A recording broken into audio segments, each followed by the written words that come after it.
Halo semuanya, apa kabar kalian? Semoga kamu dan keluarga sehat selalu ya. Di video kali ini saya akan menceritakan sebuah alur cerita film terbaru, masih fresh sekali dari bioskop, apalagi kalau bukan Hidden Strike. Menceritakan tentang dua mantan tentara pasukan khusus yang bernama Lau Feng yang diperankan oleh Jackie Chan dan Chris Van Horn yang diperankan oleh John Cena. Suatu hari, keduanya mendapatkan misi khusus untuk mengawal dan mengevakuasi kelompok warga sipil yang bekerja di kilang minyak di sekitaran Baghdad, Irak. Pengawalan dan evakuasi ini dilakukan usai kilang minyak tersebut diserang oleh sekelompok orang tak dikenal yang ingin mencuri minyak mereka. Lau Feng pun harus membawa rombongan tersebut keluar dari kilang minyak menuju ke lokasi aman dari para teroris yang disebut dengan zona hijau. Bagaimanakah aksi dan keseruannya? Saya sangat sarankan kepada kalian sebelum menonton video ini untuk menonton film aslinya terlebih dahulu, atau kalian bisa merasakan sensasi menonton film yang lebih mantap. Video ini mengandung full spoiler, dan video ini hanyalah ulasan atau singkat cerita dari filmnya. Dan tanpa berlama-lama langsung aja kita lanjut ke alur filmnya cuy. After surviving relentless attacks from mercenary forces in the escalating oil wars, Kisah bermula pada sebuah perusahaan kilang minyak milik China pada suatu tempat di daerah tandus bergurun pasir di Baghdad, Irak, yang sehabis diserang oleh sekelompok teroris yang ingin mencuri persediaan minyak milik mereka. Seorang direktur operasi dari perusahaan U-Time bernama Profesor Cheng meminta pada pasukan keamanan swasta dari Cina untuk membantu mereka dalam mengevakuasi para pekerja ataupun warga sipil di sekitar untuk dibawa ke daerah zona hijau yang aman. Pasukan ini dipimpin oleh mantan tentara pasukan khusus yang bernama Lau Feng. Agar lebih mudah, mari kita sebut saja dia Dragon.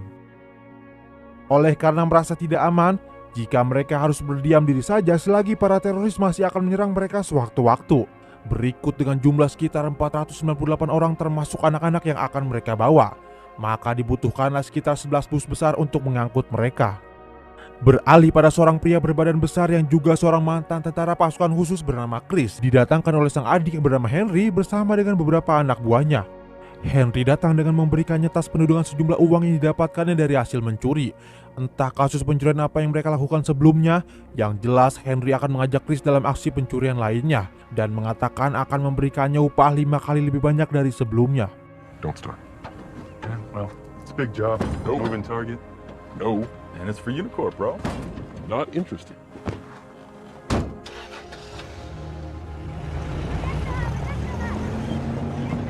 Chris tinggal pada sebuah desa terpencil atau disebut desa miskin yang tidak memiliki persediaan air untuk para warga. Oleh karena itu, datanglah teman dari Chris yang bernama Owen berusaha membetulkan sebuah pipa supaya keluar air sumur yang mereka inginkan. Namun usaha mereka haruslah sia-sia dikarenakan entah apa pekerjaan Owen sebenarnya. Lantas ia bilang kepada Chris bahwa mereka membutuhkan modal ataupun uang yang lebih banyak untuk membuat galian sumur yang baru. Desperate. More expensive. How much? Probably $100,000. Sebelum berangkat untuk mengevakuasi para warga, mereka sudah memastikan bahwa keadaan cuaca di luar dipastikan stabil dan cerah. Oleh karenanya, mereka akan berangkat di esok hari saat matahari mulai terbit. Sebelum pergi, Profesor Cheng memastikan untuk mematikan sistem yang ada di pabrik kilang minyak tersebut agar persediaan minyak mereka tidak mudah untuk dicuri. Oleh karenanya membutuhkan sebuah USB yang nantinya akan muncul berupa kode yang akan dicatat pada sebuah buku penting milik Profesor.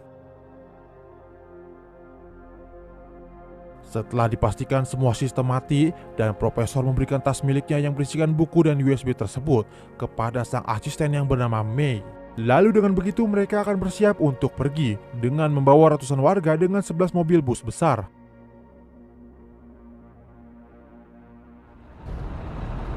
Coba! Saat di perjalanan, rombongan bus tersebut akan melewati sebuah jalan yang disebut dengan Highway of Death atau Jalan Raya Kematian. Dikatakan begitu oleh karenanya beberapa tahun yang lalu adanya sebuah perang dekat dengan jalan tersebut. Meski terlihat masih sangatlah berbahaya, Dragon meyakinkan mereka bahwa ini akan aman dan bersiap siaga saja jika suatu hal akan terjadi.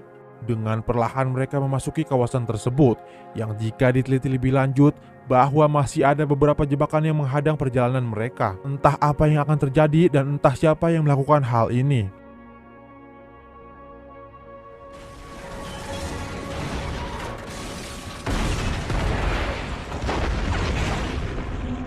Yang mana diketahui bahwa Mei adalah anak kandung dari Dragon. Bisa dilihat dari cara Dragon memandangnya dan menanyakan kabarnya setelah lama tidak bertemu. Itu dikarenakan Dragon-nya harus selalu mendapatkan tugas negara, sehingga ia mau tidak mau harus rela meninggalkan anak dan juga istrinya. Namun bukannya mengucap salam pertemuan pada sang ayah, justru Mei sangatlah marah dengannya, apalagi jika mengetahui bahwa dulu ia dan ibunya ditinggalkan begitu saja olehnya.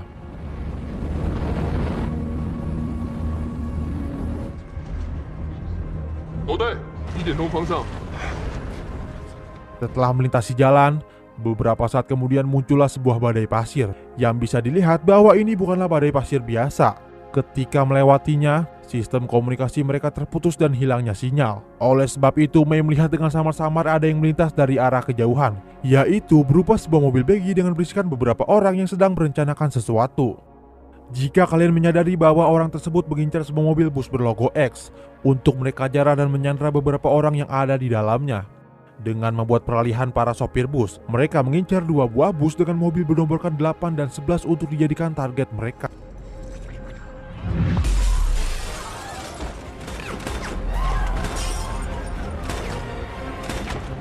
Setelahnya, mereka memutarkan kedua mobil itu ke arah yang lainnya.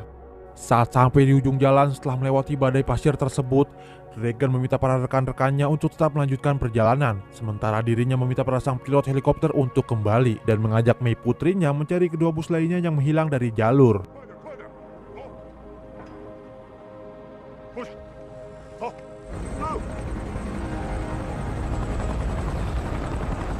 Ketika di udara, mereka menemukan jika ada sebuah mobil baja dengan satu mesin jet besar yang membuat sebuah badai pasir yang sangatlah besar. Seperti yang Dragon bilang tadi, bahwa badai pasir ini bukanlah fenomena yang biasa. Sembari berjalan beberapa meter lagi, mereka menemukan salah satu rekan mereka pada sebuah bus yang mengatakan bahwa mereka dihadang oleh tentara bayaran profesional dan beberapa orang disandra termasuk dengan Profesor Cheng.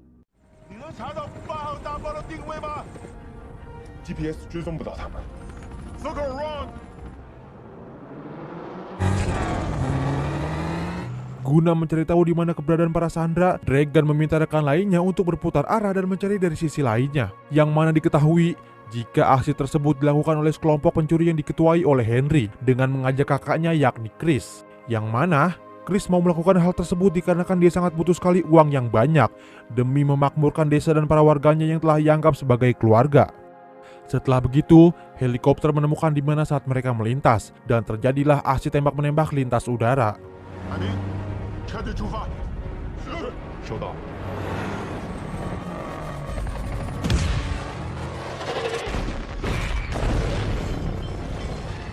Chris berkata jika mereka tidak bisa terus berjalan selagi masih ditembaki dari udara. Oleh karena itu, dia pun turun dan ikut berperang melawan helikopter yang menembakinya. Sedangkan Henry akan melanjutkan perjalanan dan membawa para sandera ke tempat yang entah di mana.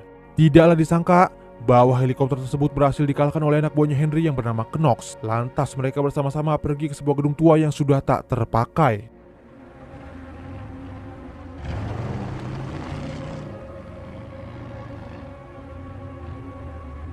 Sedangkan Dragon berhasil menemukan satu mobil lagi, tepat di tengah-tengah gurun pasir. Secara perlahan ia turun dari atas helikopter dengan tali yang dikaitkan, lalu mengendap-endap dan memasuki ke dalam bus tersebut.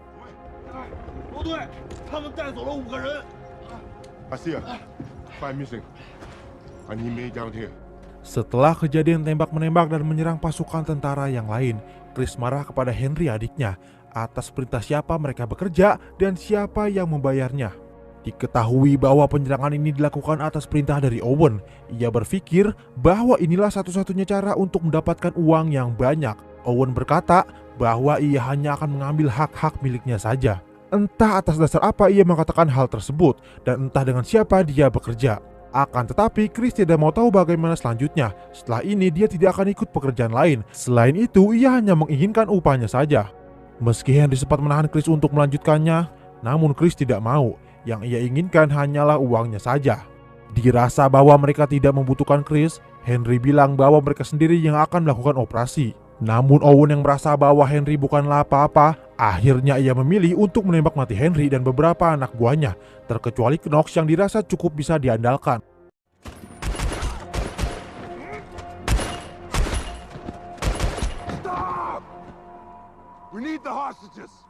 Ketika masih mengudara, Dragon menemukan mobil Chris yang sedang melintas, melihat bahwa arah laju mobil Chris menuju ke sebuah desa. Teruntuk itu, Dragon meminta pada sang pilot untuk mengikuti mobilnya. Dengan perlahan, Dragon berjalan menyusuri desa sehingga melihat Chris sedang bermain bola kasti dengan seorang bocah. Mengetahui itu, Dragon tanpa permisi memperlihatkan jati dirinya sembari menanyakan kemanakah Chris membawa orang-orangnya. 我跟个棒球在打棒球。 You got the wrong guy. Chris tidak bisa bilang jikalau dia yang membawa orang-orangnya kemana. Ia tidak tahu menau dan hanya melakukan pekerjaan kecil saja. Namun dengan begitu, Dragon pergi meninggalkannya. Tapi bukan yang benar-benar pergi. Dragon akan membuntuti kemana Chris pergi, yang katanya sih ingin mengambil uangnya pada adiknya. Chris pergi menuju ke sebuah menara radio, yang mana itu adalah tempat gudang persenjataan dan tempat di mana adiknya diletakkan. Mengetahui bahwa adiknya telah mati, Chris hanya bisa berpasrah saja dan mendoakan Henry semoga tenang di alam sana. See you on the other side, bro.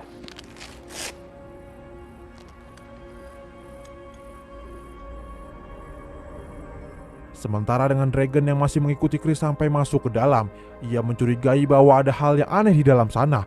Lalu tiba-tiba,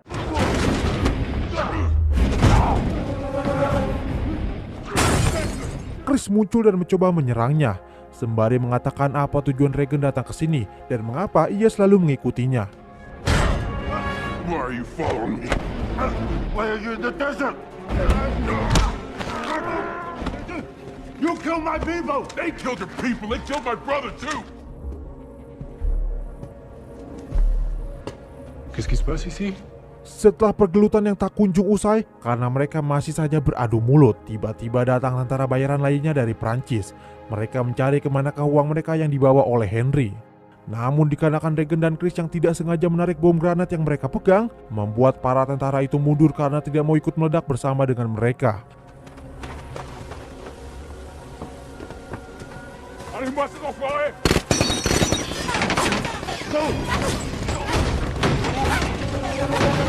Akan tetapi karena Dragon tahu bahwa tentara Prancis itu datang pasti ingin menembak Chris. Hal itu sama saja seperti Dragon ketika pertama kali bertemu dengan Chris dan ingin menembaknya. Entah karena hal apa mereka tiba-tiba bekerja sama untuk melawan balik para tentara tersebut. Namun kerjasama mereka berdua kurang begitu baik, sehingga mereka harus menunggu sampai para tentara itu pergi. Magazine! What? Magazine!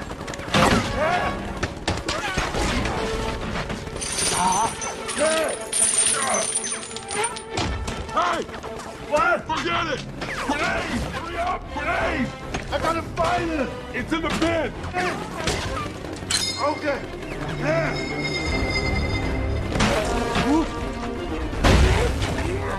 Setelah begitu, Dragon tiba-tiba menodongkan senjatanya, sembari lagi-lagi menanyakan di manakah orang-orangnya berada. Jika memang Dragon akan menembaknya, maka Chris tidak akan pernah memberitahunya tentang apapun. Begitu tahu bahwa para tentara itu sudah pergi, Chris pun memberitahukan kepada Dragon bahwa pria bernama Owen yang bekerja kepada perusahaan besar yang disebut Unicorp merencanakan akan mencuri kilang minyak, berikut dengan menyandra beberapa orang-orangnya Dragon. Namun entah mengapa alasan mereka menghabisi gedung persenjataan tersebut.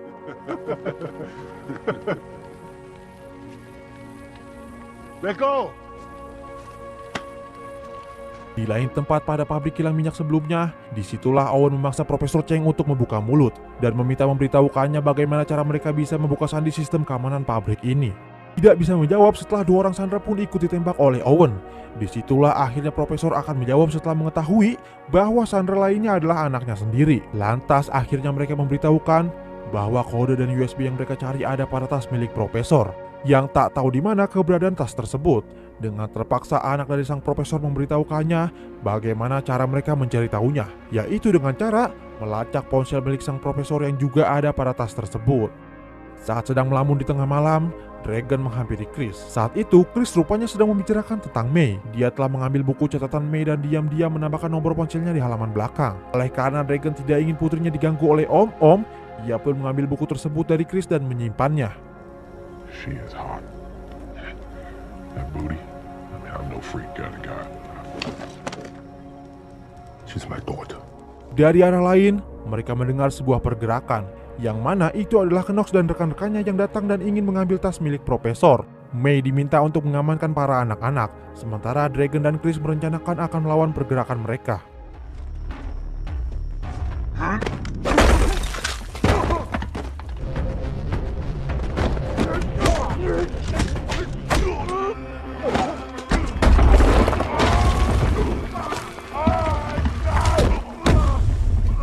Dragon memberi isyarat tangan supaya mereka saling memahami kapan mereka akan bergerak. Namun Chris rada kurang mengerti kode dari isyarat tangan.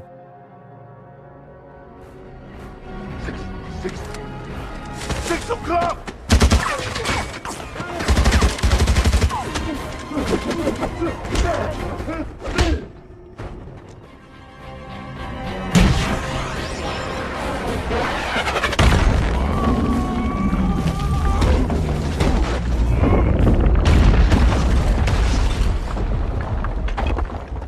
Setelah mereka hampir terkepung, Chris berencana ingin memberitahukan apakah ponsel sang profesor yang mereka cari. Namun setelah para warga berupaya akan mengebom pasukan Knox, teman dari Knox mengambil granat dan akan meledakkan tempat ini jika mereka tidak memberikan barang yang diminta. Bukan ponsel yang dipegang oleh Chris, namun adalah tas berharga milik sang profesor yang mereka mau. Tidak ingin tempat ini diacak-acak begitu saja, Chris lantas mengambil tas tersebut dan memberikannya kepada mereka, sehingga mengizinkan mereka pergi dengan perlahan. Hey, What are you doing? 这是我的家庭，我保护这个孙子的安全。如果他们要这个包，我会给他们这个包。 May marah kepada Chris. Ia mengatakan mengapa Chris dengan seenaknya memberikan tas tersebut. Tentu saja Chris bilang bahwa rese ini jauh lebih penting. Kalau hanya tas saja yang ia cari, di pasar lawak juga banyak tas kayak begitu. Chris yang tidak tahu jika tas itu sangatlah penting, yakni berisikan sebuah USB yang nanti muncul kode akses untuk mereka bisa membuka sistem keamanan pabrik kilang minyak. Oleh karena Chris yang kurang pengetahuannya soal hal seperti ini, ia menanyakan untuk apa mereka sampai rela-relain mengambil USB tersebut. Ya tentu aja, itu berguna untuk membuka aliran dari pabrik kilang minyak, yang mana terdapat berjuta-juta liter minyak yang disimpan, sehingga tentu saja mereka berusaha ingin mencuri minyak-minyak tersebut. Namun tidak cukup mudah bagi mereka, dikarenakan akan membutuhkan waktu yang lama sekali, dan butuh ratusan truk besar untuk mengangkut minyak tersebut.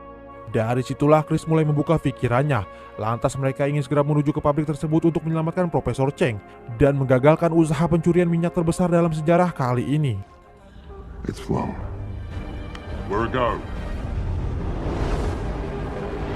It'll take 24 hours. I know. I'm not an idiot. Let's fill the trucks. Get moving. Maka dibutuhkanlah sebuah kendaraan besar yang mampu menerobos pagar. Itu artinya Chris memiliki ide untuk membawa truk besar beserta sebuah jet besar miliknya menuju ke pabrik tersebut.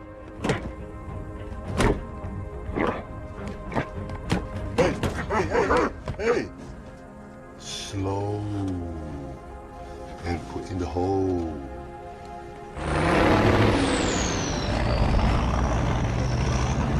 Tepat saat sampai di depan gerbang masuk pabrik, rupanya aksi mereka telah diketahui oleh para penjaga. Alhasil mereka harus ditembaki dan harus melakukan perlawanan terhadap para penjaga di sana.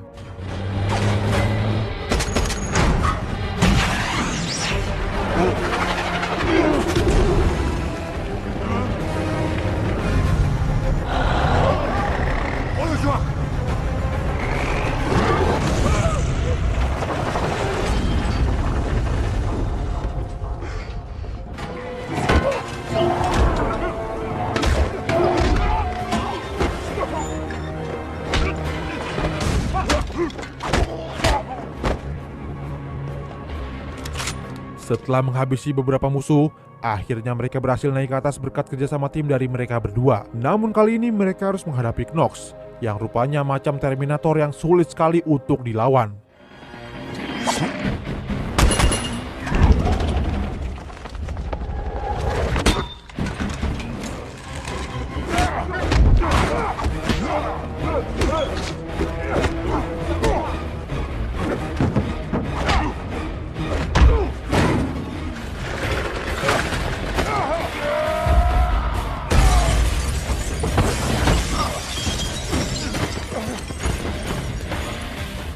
Setelah berhasil menyudutkan Knox, Dragon meminta kepada Chris untuk mengejar Owen saja, dikarenakan ia akan pergi untuk memeriksa dan mengambil beberapa tangki minyak bersama dengan anak buahnya.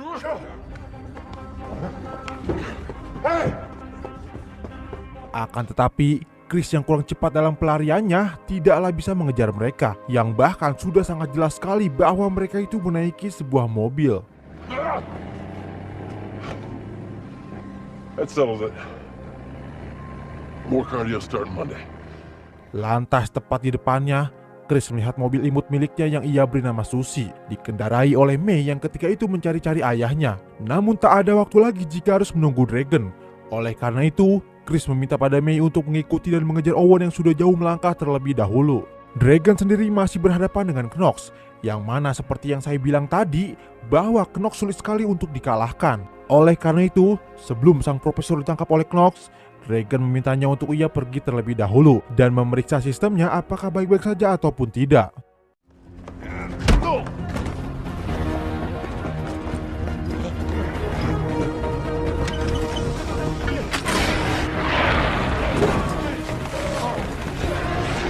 Dengan kecepatan penuhnya, Susie melaju untuk mengejar mereka. Owen yang mengetahui kalau Chris masih saja mengejarnya, teruntuk itu, ia menggunakan senjatanya buat menembak mereka.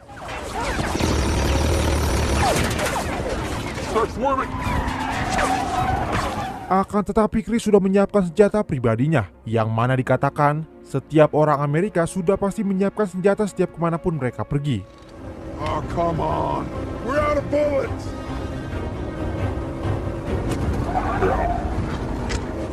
Let's see if she's ready now, Chris.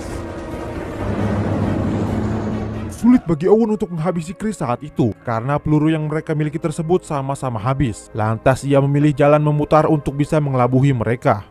Setelah selesai mengalahkan Knox dengan penuh energi, Dragon mencari-cari sang profesor, yang mana ketika ia muncul kembali, Profesor Cheng berkata bahwa Owen telah merusak USB mereka. Oleh karena itu, sistem tidak bisa dimatikan begitu saja. Semuanya akan diserahkan kepada Dragon mulai dari sekarang.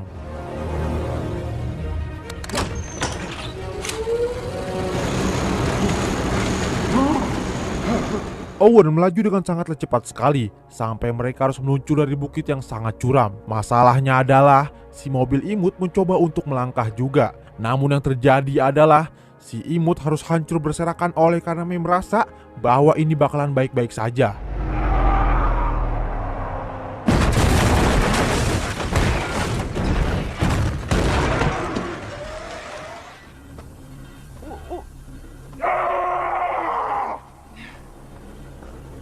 Chris agak marah, namun tidak apa-apa. Oleh karenanya, mereka melihat kedatangan Dragon dengan membawa truk jet besar yang akan segera mengejar Owen dan para komplotannya.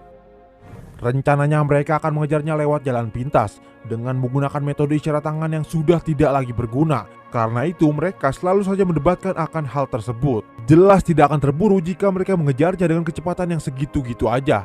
Dengan begitu pun Chris memiliki ide cemerlang dengan menarik tuas jet supernya dan mereka pun melaju dengan sangatlah cepat.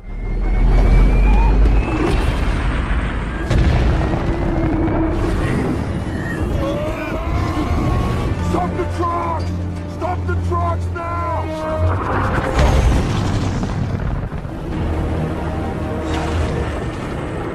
Saking cepatnya mobil itu pun menjadi tak terkendali, sehingga mereka menabrakkan mobilnya ke bagian belakang dari mobil truk tersebut, di mana upaya ini terbilang cukuplah ekstrim. Oleh karena itu, membuat mobil truk minyak itu pun hancur dan meledak.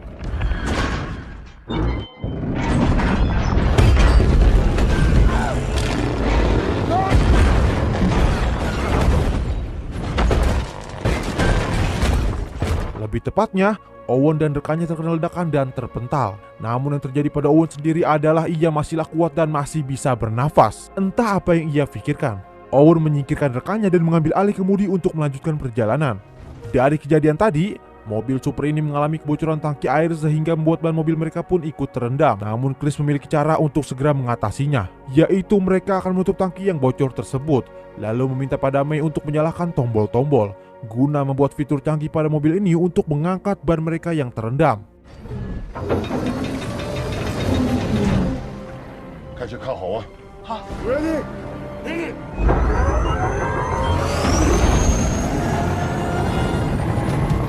Setelah begitu, mereka akan kembali melaju dengan pesat dengan superjet yang masih mereka miliki. Begitupun juga dengan Owen yang hanya berpasrah diri saja ketika ia ditabrak oleh mobil super tersebut. Mengetahui bahwa di depannya ada jurang, sehingga dengan kecepatan yang tak terkendali, mobil super itu pun terus melaju hingga memasuki area jurang. Dragon telah memperhitungkan dan memberi waktu 5 detik untuk mereka melompat dari mobil tersebut. Namun Chris tidak mendengarkan apa yang Dragon katakan, hingga pada akhirnya mobil itu pun terjatuh ke dalam jurang. Beruntung Dragon dan May selamat setelah Dragon mengaitkan sebuah tali pada mobilnya Owen.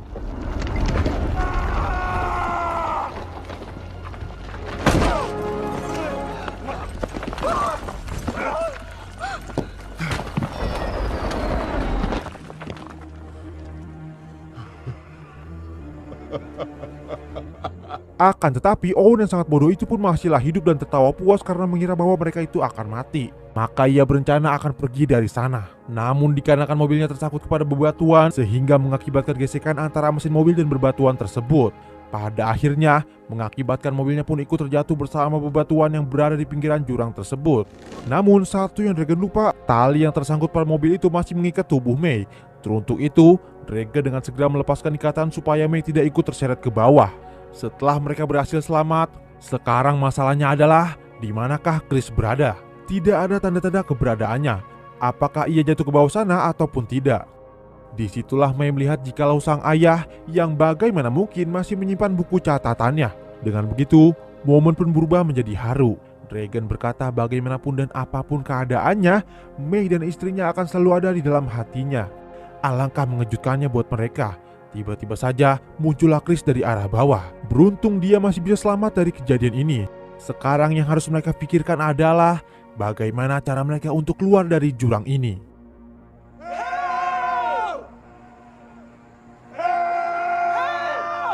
Di akhir ceritanya, para warga berhasil dievakuasi menuju ke zona hijau dan para pencuri minyak telah tertangkap oleh pasukannya Dragon. Hingga para warga desa terpencil bisa merasakan nikmatnya air bersih.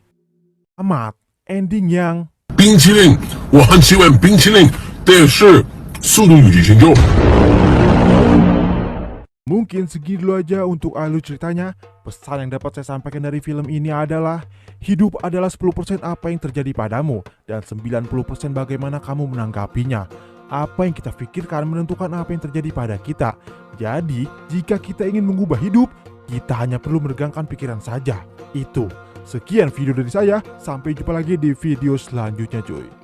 2个礼拜以后，速度与激情就2个礼拜以后，速度与激情就